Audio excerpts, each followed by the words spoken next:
Hey guys, it's Caleb sitting inside of the Encore GX ST. In this video, I'm going to be showing you how to use your steering wheel. So let's go ahead and hop right in. Now, because we are in the sport touring, you get a nice flat bottom steering wheel. But from the left to the right, I'll be showing you your steering wheel. So we're going to go ahead and hop over here behind the left side of the steering wheel. This is so you can change through your different stations for your audio, which I've made a separate video about. But gonna go to refocus. This stock here is for your lights and your turn signals. I've also made a separate one on the auto high beams. You have your heated steering wheel, which we'll go ahead and turn on.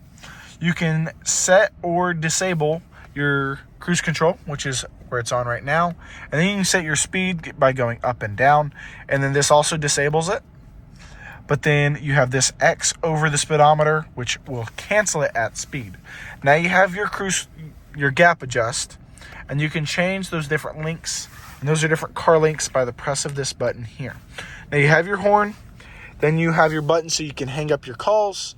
And then you have your built-in assistant, whether that be for your Amazon Alexa, your Google Assistant, or your built-in phone. Whatever you have on your cell phone is what you're going to be able to use. Or if I do this, you have to connect your phone, Bluetooth or USB. And so that's how you're able to do that. Now, this is how you're going to answer a call if your phone's connected. You have your music, which you're able to flip through the sources and use this scroll wheel to change through. So you can scroll this, and that's to go up and down.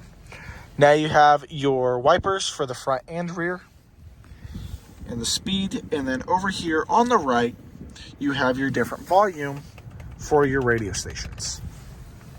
Now that's how you're able to use your steering wheel inside of your Buick Encore GX. I want to say thank y'all again for watching. I'll see y'all soon.